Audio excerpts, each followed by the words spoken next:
the manager ambaye ako sahizi is illegally in office. The manager mwenye ako kwa ofisi sahizi, faili yake inasoma aliapply kazi kuwa municipal board manager. We are aware that the ECC also are investigating, and we are telling them to speed, to move with a lot of speed, to complete the file of the Mr. Peter Thabanja.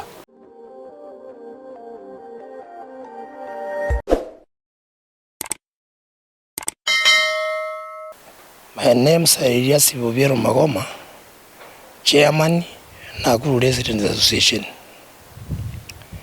Leo tuko hapa kuongea mambo machache tu juu ya kaunti yetu, more especially mambo ya city board ya Nakuru County. We are all aware that the manager ambaye ako sahizi is illegally in office. The manager mwenye ako kwa ofisi sahizi, faili yake inasoma aliapply kazi kuwa municipal board manager. Tumeshindwa ni kwa nini mpaka sahizi ako kwa ofisi, now that we have a city that he cannot even transit to the same city. Leo tumekuwa kotini and we have received some orders ambayo tutasava on Monday with the effect that board in conjunction, city board in conjunction with the municipal board, public service board in conjunction with the city board, wa advertise hiyo kazi ya city manager iwe competitively done, na at least kila mtu apply kulingana na sheria ya Kenya. So here we should not have illegalities. Ile mambo tunataka ni kwamba hii kazi ya municipal manager, sababu ilitoka city board ikaingia city board, sasa hao sasa ndio respondents in this case, city board na public service board. Tunataka waende tu polepole watangaze hiyo kazi, ndio kila mtu mwenye ako eligible in this position at least apply na iendelee. And in fact we doubt the competitiveness of the current, the so-called city manager. Tunataka faili yake ikuje aliapply kuwa nini. Tunataka faili yake aliapply kuwa nini. Kama aliapply kuwa city manager, then it's okay. Kama aliapply kama municipal manager, so now that we don't have the municipal board, waende pamoja na municipal board, city board na public service board wafanye nini, wa advertise hiyo nini, hiyo kiti ya city manager with immediate effect. Na hapo there's no turning back. We have gone to court and we have compelled two boards to come together so that hii kazi isimame, itangazwe na kila mtu apply.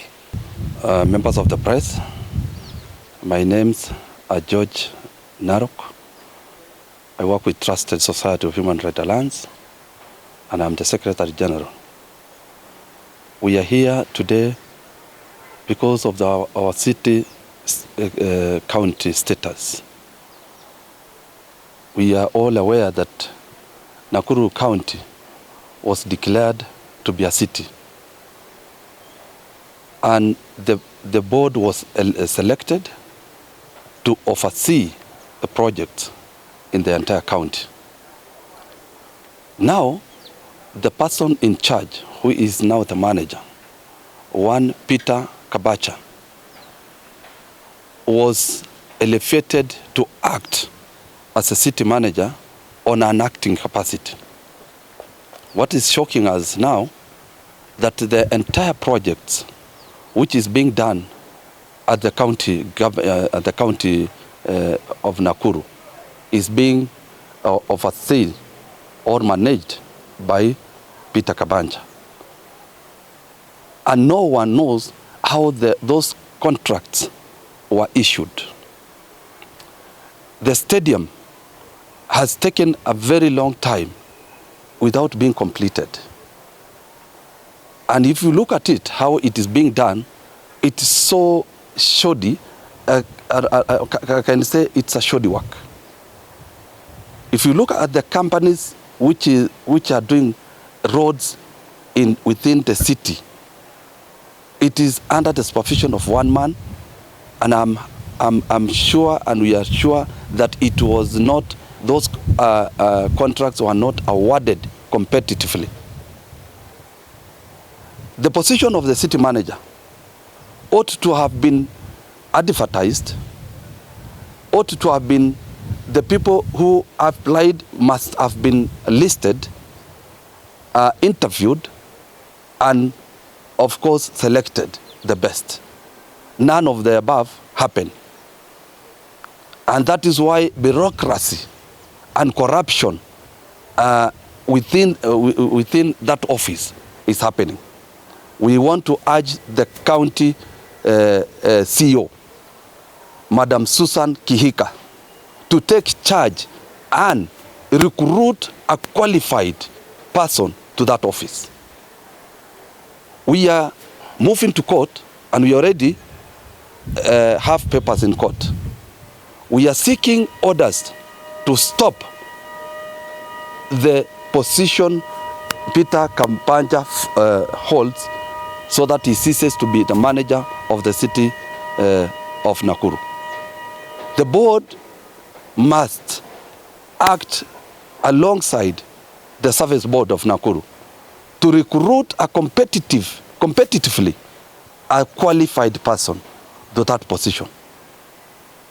We are aware that the ECC also are investigating, and we are telling them to move with a lot of speed, to complete the file of the Mr. Peter Thabanja.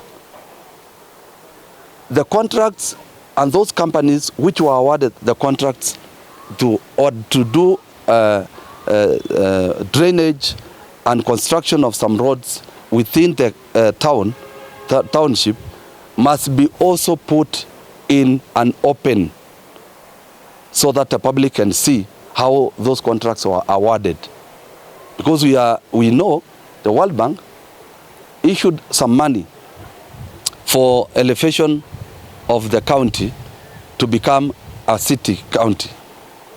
None of the above is being done in an open, transparent way. We are warning the city board, being led by the chair, Muli, to start advertising and advertise that position, so that Kenyans who qualifies can apply, and we have justice being done. In our petitions, one of the grounds is that this position was never advertised. 2, this position has never been, the person holding that position has never been shortlisted as a city manager. He applied as a municipal manager. Now that the municipal was elevated to become a city, he ought to have acted on an acting capacity within a period of 6 months, pending advertisement and recruitment of a qualified person competitively. 2, some of the contracts being carried out within the city, one including the stadium. Even if you visit that place, the kind of work going on there is not commensurate to the money allocated to it. 2, which are these companies doing drainage in town and also doing some roads in town? How are those contracts awarded? Were they awarded competitively? I'm sure not. Those are the grounds